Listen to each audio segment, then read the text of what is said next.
This area in Bristol is one of many areas now across the country where people are actually living inside vans, calling the curbside their home.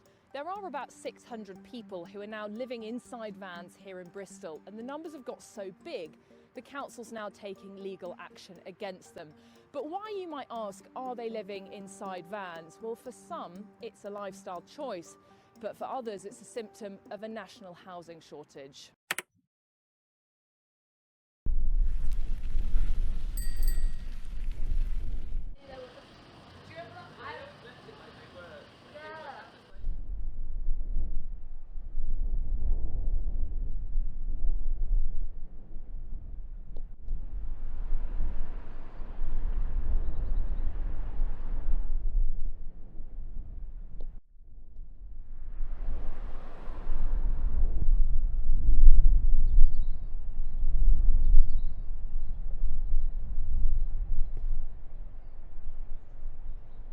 So could you start by telling us a bit about how long you've been living here? So since like August 2025, just after Boomtown. And before you moved here, where were you staying? So I was on Muller Road. My trailer actually broke down after Boomtown. On the way back, the wheel arch blew off, and I was trying to service station for like a week. So by the time that I got back, somebody had actually moved into my spot on Muller Road, and I had really nowhere to go. I looked at a few other places, and I knew a few people up here, and I thought this is probably the safest place to go, like as being like someone like on their own, like yeah.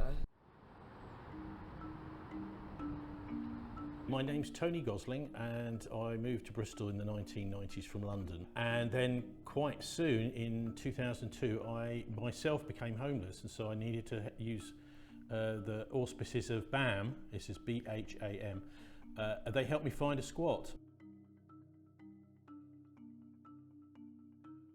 One of the ways that we look to support people with their housing need is through what we call meanwhile sites. And these are areas of council-owned land that are earmarked for some other use in future, hence the name meanwhile sites. In the meantime, we can use them as a place where people can park up their vehicles and they can live there with some access to basic facilities like clean water and waste. So vehicle dwellers pay a small license fee. It's kind of like a rent, so a weekly rent as it were, to pay for their pitch, and that covers the cost of providing it. Basically, it covers the cost of things like providing the water supply and the waste facilities and things. Where do you expect us to go? There's not enough pitches on meanwhile sites. There's already a waiting list. It's so hard to get onto them, and in fact they don't actually accept some people just because they don't like them. And I just feel like it's not an option for everyone as well. Some people can't afford a meanwhile site. Some people are living in trailers quite literally because they have nothing, no income, no nothing. And if it wasn't for living in a trailer, they would be on the street. And so I think the council have to understand that as well. Like this most recent council, who should be really sticking up for poorer people, they are going hammer and tongs to clamp down on people living in vehicles. They've been evicting them from big traditional long-term sites, and they're now trying to charge them council tax for living on derelict land, which is almost unbelievable. They're doing social cleansing effectively, which is kicking poor people out of the city. They don't want poor people here. And we saw the horrifying situation in fish ponds in the last few weeks, where the police get involved. So people who are in a caravan may be vulnerable, whatever, they're trying to earn a living, trying to save some money, they're getting their caravans torched, and the police are saying this is a reason to move them.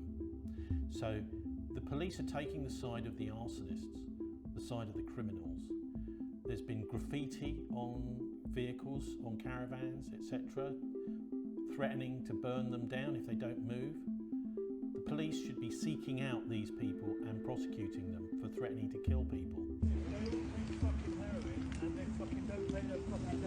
say for example with some of the caravan fires on the protected downs, they are saying that it's infighting between us lot because of drug dealing. No, that is not what's going on, and there are multiple witnesses of this happening.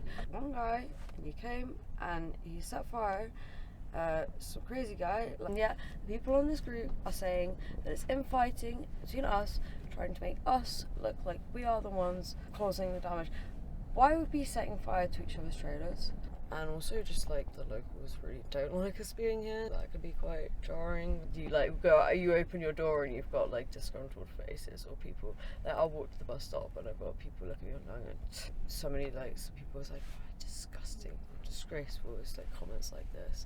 Also had some people go past on the East Coast like, you pikey scum. It's just like the constant like hate sort of against us being here, when actually like the majority of us are doing nothing wrong. I talk to Clifton residents quite a lot, actually, and I've talked to many of the people who protest, have been calling on the council to take action on it. We have stated that the situation with vehicles around the Downs can't continue. That's why we're taking the action that we are. The court hearing in April relates to vehicles on the Downs, so Clifton Down and Durham Down. And last year, because of the impact that we saw, particularly actually from vehicles parked up on the grass, we went to court to apply for an injunction to prevent people from parking there. It gave us the powers to remove vehicles parked on the grass. That was pretty successful in its aims, so it sort of helped to preserve the Downs as a place where people can enjoy all sorts of activities and preserve the sensitive habitat there as well. But what we've seen since then is that some of the vehicles parked around some of the other roads around the Downs were having really an unacceptable impact. Effectively, we were seeing parts of the Downs used for sort of makeshift toilets. We couldn't allow that to continue. Maybe if there was a portaloo, we would happily pay for that. Bin services, if there was like a big, skip or bin or whatever, I'm sure people would put in like some money to pay for that. Like how you get for the house, the recycling bins, etc. I'm sure that like people would be willing to pay towards these things if they were available, but they're not. And I think that should be an option that should be looked into really as well. So what we're doing at the moment is we're continuing an enforcement process that we began last year with the group of vehicle dwellers on the Downs. So we're looking to get an injunction that would prevent people from parking up long term and living by the side of the road on those other roads. And we've got a court date next month. It's extraordinary to see how you can have a court case which has actually got no defendants. It's just got the judge and it's got the council. And it was quite interesting to hear in court in March somebody giving testimony in the court saying, well, this is surreal. Where are the defendants? You're talking about hundreds of people potentially being made homeless here, and nobody has been involved in the case at all. The reason that the van dwellers have not been going to the case is very simple. It's because if they stand up, name themselves, which they have to do in court, then they are subject to costs. So this could mean they have to pay thousands of pounds of the council's bill. So of course they're not going to go into court. This happens all the time.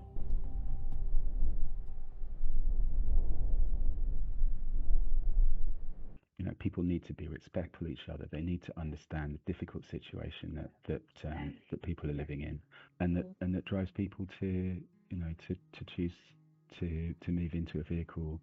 When for many of those people, it's not going to be in their first choice. Let's face it. So yeah, really, just I think respect, care for each other, and understanding.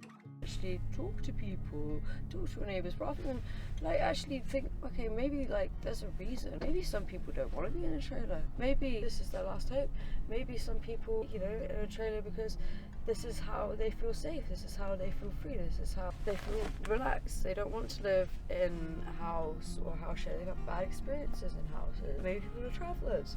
Every reason is valid, and I just think people are very, very quick to judge, and they just need to just be more accepting. We're not causing any harm for the most part, I think most of us anyways, because at the end of the day, you're never going to stop people from living on road or wanting to live on road, and I don't think you should, because it's been a way of life for years, and I think it's actually really criminal that they're trying to make that illegal, because people just want to be free, and people should be allowed to live on public land. I just wish that they would not try and criminalise us.